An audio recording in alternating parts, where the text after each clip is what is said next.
Chapter 15. The Advancing Man. What I have said in the last chapter applies as well to the professional man and the wage earner as to the man who is engaged in mercantile business. No matter whether you are a physician, a teacher, or a clergyman, if you can give increase of life to others and make them sensible of the fact, they will be attracted to you, and you will get rich.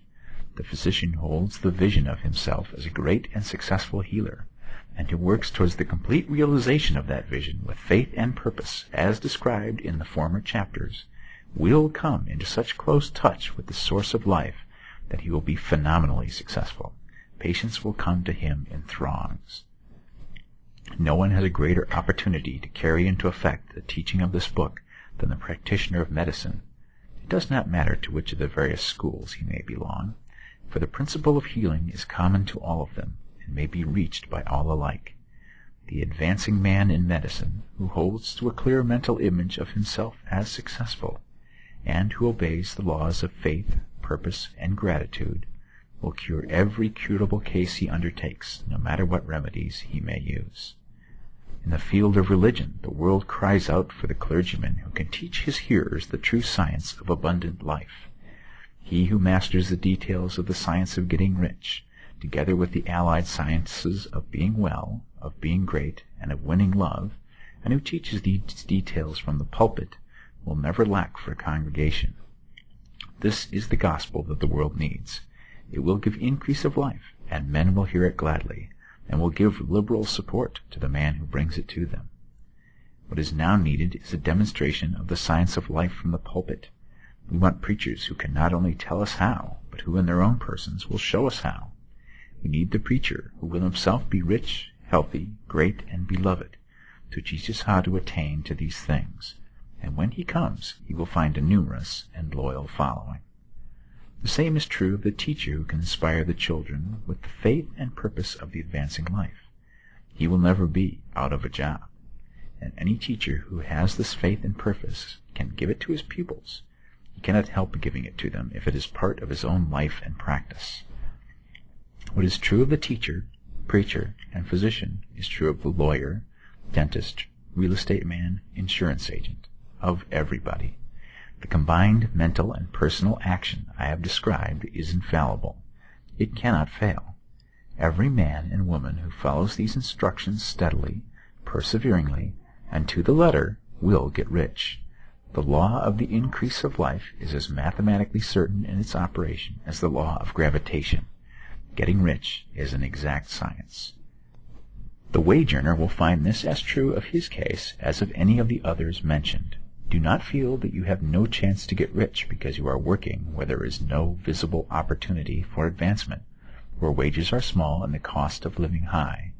Form your clear mental vision of what you want, and begin to act with faith and purpose.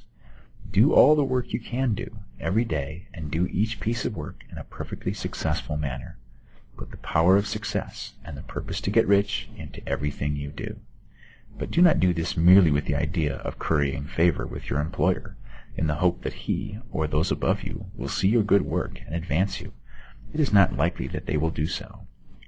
The man who is merely a good workman, filling his place to the very best of his ability, and satisfied with that, is valuable to his employer, and it is not to the employer's interest to promote him. He is worth more where he is. To secure advancement, something more is necessary than to be too large for your place. The man who is certain to advance is the one who is too big for his place, and who has a clear concept of what he wants to be, who knows that he can become what he wants to be, and who is determined to be what he wants to be.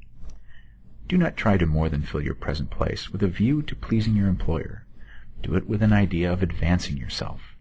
Hold the faith and purpose of increase during work hours, after work hours, and before work hours. Hold it in such a way that every person who comes in contact with you, whether foreman, fellow workman, or social acquaintance, will feel the power of purpose radiating from you, so that every one will get the sense of advancement and increase from you. Men will be attracted to you, and if there is no possibility for advancement in your present job, you will very soon see an opportunity to take another job. There is a power which never fails to present opportunity to the advancing man who is moving in obedience to the law. God cannot help helping you. If you act in a certain way, He must do so in order to help Himself. There is nothing in your circumstances or in the industrial situation that can keep you down. If you cannot get rich working for the Steel Trust, you can get rich on a 10-acre farm. And if you begin to move in a certain way, you will certainly escape from the clutches of the Steel Trust and get onto the farm or wherever else you wish to be. If a few thousand of its employees would enter upon the certain way, the Steel Trust would soon be in a bad plight. It would have to give its working man more opportunity or go out of business. Nobody has to work for a trust. The trust can keep men in so-called hopeless conditions only so long as there are men who are too ignorant to know of the science of getting rich, or too intellectually slothful to practice it. Begin this way of thinking and acting, and your faith and purpose will make you quick to see any opportunity to better your condition.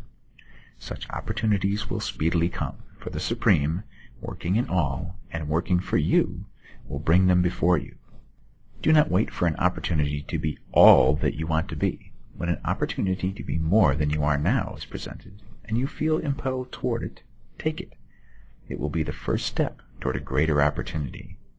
There is no such thing possible in this universe as a lack of opportunities for the man who is living the advancing life. It is inherent in the constitution of the cosmos that all things shall be for him and work together for his good, and he must certainly get rich if he acts and thinks in a certain way.